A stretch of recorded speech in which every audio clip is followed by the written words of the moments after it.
James Johnson. Dylan going straight in for a high double leg. He's defending the guillotine. He's a little high. Stay out of the guard, be no problem. He passes the side mount. Do a little damage up into the cage. James doing a little pummeling. Oh, looks like he could take his back pretty easily. He's got his underhooks. Oh, he picks him up. A little leg trip, ends up right in Dylan Goforth's guard. Dylan's got a good, awesome overhook. Oh, use it to create space. Nice job. Way to get back up to your feet. Good stiff right two. 1-2 with a knee right into Dylan's takedown.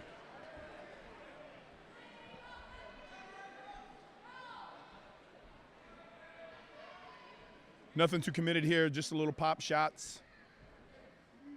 Kind of filling each other out. The guy on the bottom, little pop shots. You know, you look at these guys and it's a half guard, half mount type of situation. There's the bridge to try and create space, and it aptly opened up mount for Dylan. So James Johnson doing everything he can to keep control posture. Dylan is about to posture up, create space, and rain down some pain. Exactly what he's looking to do. James Johnson, he sweeps him with head control. He sweeps him from head control. Man, that is why you've got to posture. This is what Dylan's back up. James backs up. Says, let's go, stand up. You want to see? Oh, catches a leg kick. Little damage on the leg kick. Counters with an overhand to a takedown ankle pick. He's walking his legs up. He's going with, it looks like he's going a little rubber guard action. It looks like he's going a little mission control. He is going mission control. That is awesome, awesome. Oh, that is it. He's going mission control, go plata. Beautiful job. He's hitting the Jew claw. Failed, postured up. Failed to be able to keep control. I worked with a 10th Planet Jiu-Jitsu guy today. Oh my gosh, it was amazing. I learned some details. I've been doing 10th Planet type of training for 10 years. I started MMA years ago. Dylan is flattening him out, taking his back, looking for the choke. He's got his arm wrapped around it. Doesn't matter, James turned to his back. But this is what he had before. He trapped that arm. He's got his back now. At least he's not got a hold of, doesn't have a hold of Dylan's head this time. Dylan has got to posture up. See the hand on the ground? This is where they got to commit, sit up, get to high mount, drop the arms. James is doing exactly the same thing he did before. Buck bridge, trying to create space. Dylan's looking for the head and arm choke, head and arm triangle. He's dismounting. It looks like he can do it. Looks like he can do it. This is one of those. He's walking out. He's getting flat. You can try and push your arm into it. It's just waiting. See his abdomen? He's abdomen. So he's going to have to turn completely away from it, push his elbow in, or he's going to have to tap. There's a Bas Rutten does something, I call it an El Guapo. He grabs his leg, be able to create space and turn. He makes it to the round. Oh, incredible job. Man, absolutely great first round for both of these guys. James Johnson taking the worst end of this as far as the striking goes, as far as the takedown battle goes. Dylan's taking that, but he's getting full mount. He's got full mount 2 times. He's going for submission attempts as well. The one thing we saw James Johnson go for is some rubber guard off his back, but he wasn't able to do anything. Slipped his foot over the neck, looks for a go plata, wasn't able to control anything with it.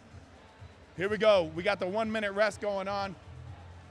This is when you wish you had a camera and a microphone in each corner.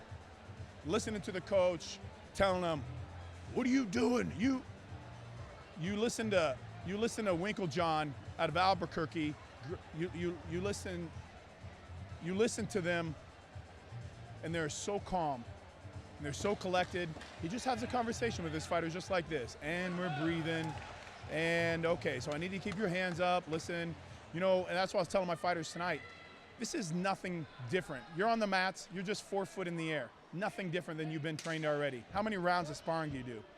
So you take the anxiety out of it. Another good leg kick, but man, Dylan is doing everything he can to drop levels and take this where he wants. Good single leg, takedown, get position. When you're doing tape on these guys, you know what type of a fighter they are. This is the style that you have to fight against, and just recognize it. You don't have to change your fighting style. You just got to adapt. And this is where you're planning. How many times in Johnson's training camp did they circle, you know, away from a jab, because you know from the jab or from the leg kick a takedown's coming.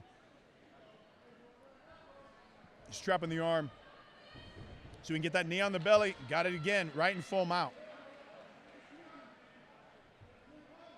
So I like the pace that Dylan's keeping in this fight as well. He's turning, giving up his back. It's a dangerous, dangerous thing to give somebody your back because you're going to get flattened out again. That's what Dylan's looking for. Get that control, plus through damage. The hardest thing to, I don't care how much benching you do, it is so hard to defend the neck. There he is, rear naked choke. Beautiful way to set it up. Take the back, wait for them to give you their neck, because they always do when they try and punch to defend.